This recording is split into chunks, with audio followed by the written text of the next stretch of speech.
Hello and a very warm welcome back to Morsels and Motors. I am very excited to reveal to you, on this channel at least, my latest acquisition, which is this, my Peugeot 106 XND. If you want to have a look at how I came about to actually buy this car, then click on the link in the description below. There's a video on the Also Driven channel where Jim and I go and have a look at it and debate quite significantly whether we actually should buy it or not, or I should actually buy it or not. Well, spoiler alert, I did, because it's here. But on that note, let me show you around it. I'm really excited. Okay, let's have a proper look around this little munchkin and see what the main issues are with it. We'll just start where we start. So the tyres are actually, they seem to be a matching set of Debika Paseo, which are a budget brand from Poland, and they are all from 2020. So that's actually not too bad. The wheels need a bit of a refurb, but the centre caps, or wheel hubs, or whatever they're called, hubcaps, that's the word, are there, which is great. They were underneath those horrible, later incorrect rear trims. Anyway, the main bit is the bodywork. So I don't know whether you can quite tell, but there is quite a large dent there, complete with some scratches. And then there's this thing here, which is really strange. It looks like it's been kind of gouged a little bit, probably driven it into like the edge of a metal spike or something. But it looks like he's got like a, God knows what, like a Brillo pad or flip knows what, because that's deep. He's trying to rub it out in some way, which is really strange, with something metal. So I think, however, if we're really careful with a thin brush, fill the deeper scratches, and then kind of a little bit of a spray there. It's really low on the car, so it might be quite hidden. That's kind of the worst bit. It kind of makes it look the most kind of shonky. The other major problem is kind of the roof. It's really faded through. I'm not sure there's a lot that can be done to rescue that, to be honest. I mean, at least it's not metallic, but yeah, it's a bit white in parts, which is a shame. Over here we're all good. We've got fuel cap. I mean, it needs a polish. You can see it's been, obviously it's just been washed, but it's kind of drying off to being quite flat. So I think a machine polish will bring it up really very nicely. Obviously rear wheel needs a refurb. Around the back here we have yet another dent in the tailgate, as you can see. It's hard to film dents. Our original Peugeot dealer plate here, Ballamies in Worthing, Peugeot Talbot. I've replaced the rear wiper, so it now actually wipes. The original dealer sticker, by the way. Over on this side we have yet more kind of dents and scrapes, to be honest. Although this isn't as bad as the other side. So there's some scrapes on this rear wheel arch. Most of those will probably come out, the scrapes, but there is, I don't know whether you can tell, but there is a bit of a actual dent in there. I'll show it better. Probably not. It's quite shiny actually, surprisingly, but there is a bit of a crease. And also in the bottom of the passenger door here, there's like another gouge taken out of it, so it has not been loved. I'll tell you that much. Inside, it's actually in really nice condition. It just needs a really deep clean. I need to figure out what kind of floor mats it should have.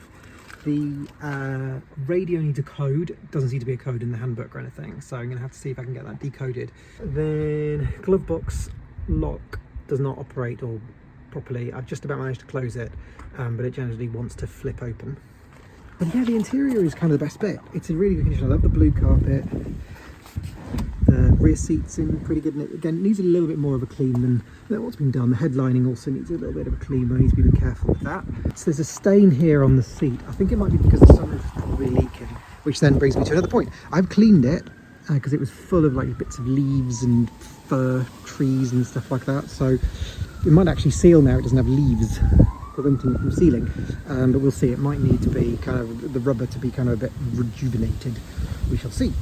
Underneath the very erect bonnet, we have an MOT advisory of an Intercure battery, which it certainly is. So I think that just needs tightening down, that clamp. It is a really good clean. It is absolutely filthy and skunky in here. You can see it's had a lot of head work done because it had a snapped cam belt last year. I'm surprised it went back on the road, to be honest. I really am.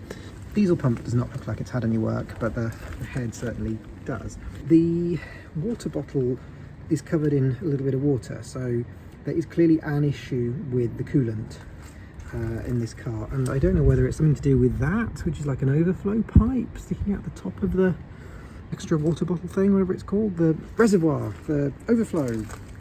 I don't know what it's called. Anyway, that needs a bit of investigation, because I have been told that it does apparently leak water after the engine rebuild.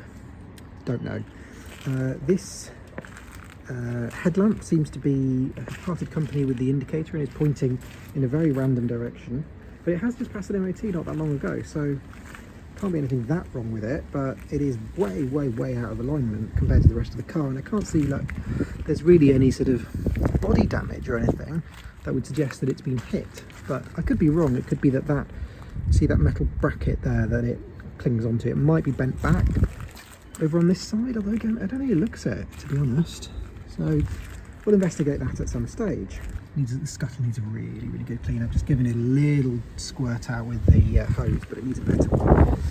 A couple of other minor bits is that the driver's door, as you can tell, clicks because the I think the pin in the check strap is probably worn, so it's clicking. That happened on the Cinquecento we had, so we just need a new pin in there. That should be very straightforward to do.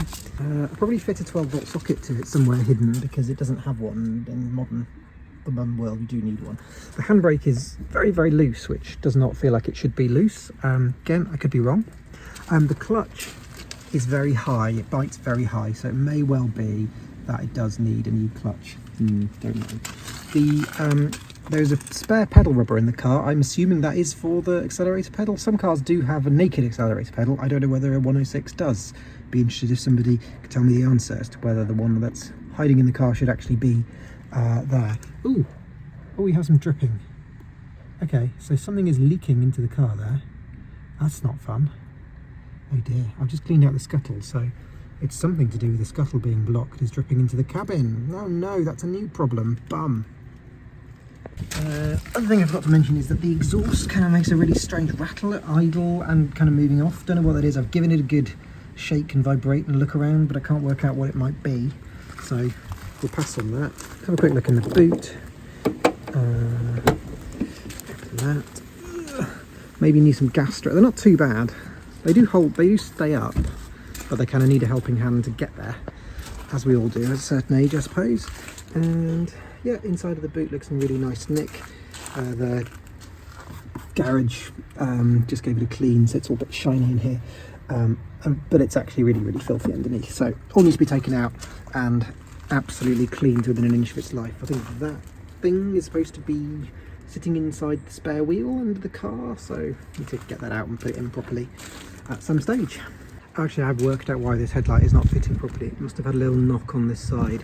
I can actually now see the evidence of where it's been hit there, because that wing is sitting out proud of the bumper line, whereas on this side it's sitting in, so we've got like an inch of wing that's moved slightly, so that's a real shame. Not quite sure how we sort that out, although I think that ultimately if we take the wing off and just kind of gently stretch it back, it might be okay.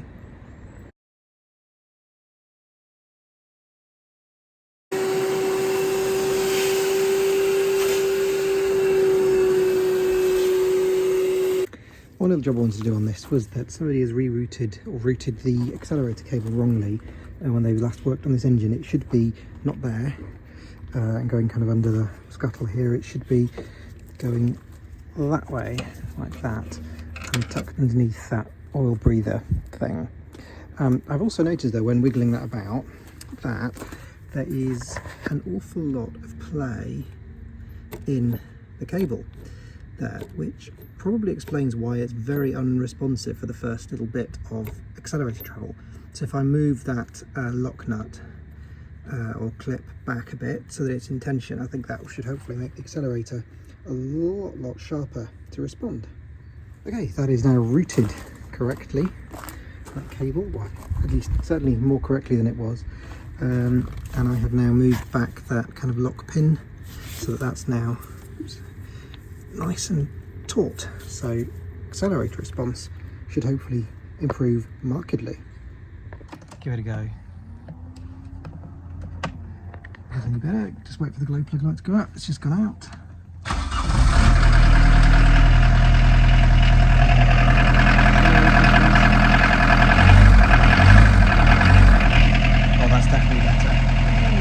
exciting day for the 106 is that it gets new floor mats. They are not original Peugeot floor mats, I do confess, because I couldn't find any that weren't absolutely millions of pounds. But what I have done is I've got these tailored mats from a sort of tailored mat company on the internet, and I've gone for a dark blue navy to match essentially the bare body coloured metal of the door, and then I've gone for a green piping around it which matches the green in the seats, or at least reflects it a little bit.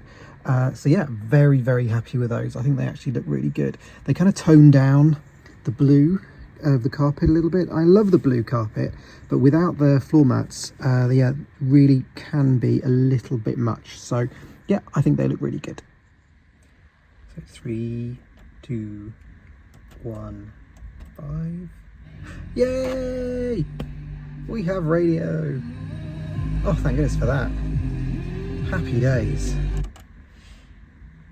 Although it has terrible signal. Oh well. Well, it picks up radio too. That'll do. I've just been cleaning the glove box out in the Peugeot and I've come across 2 tapes. One is a very kind of expected tape. It is Roy Orbison, the best of, I'm assuming, Golden Days. Seems to work. Put it in a minute ago. There's also this warning: Ultimate Brakes and Beats Volume 3 Forensic. Should we give it a listen?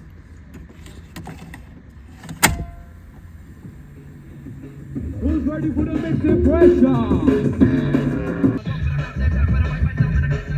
What was the previous owner listening to?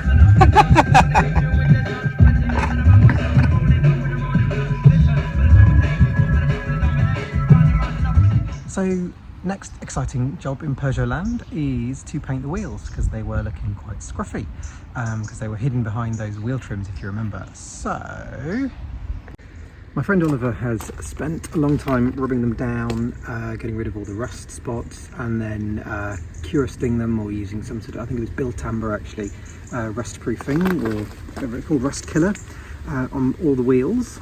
So I'm tasked with the fun job of having taken the wheels off, and over there they are ready for a bit of paint, which is the fun job. So I just need to mask those up around the edge of the rubber, and then get a bit of primer on there and get a little bit of wheel paint on them.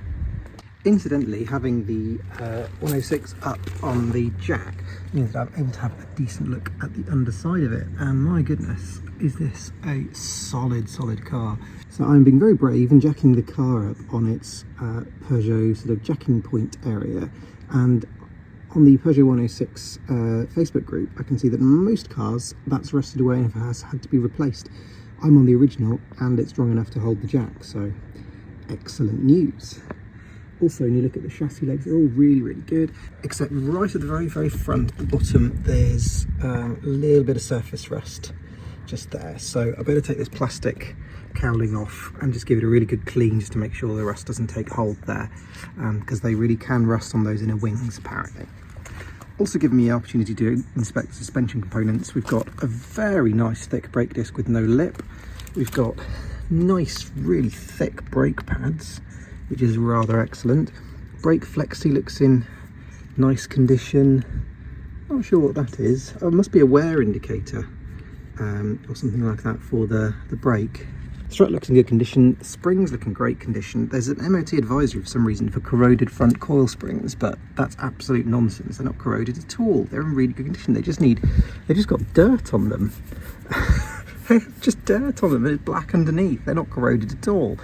They just need to be cleaned. That's mad. And we have the world's dinkiest little lower arm. Isn't that just cute? It's really cute.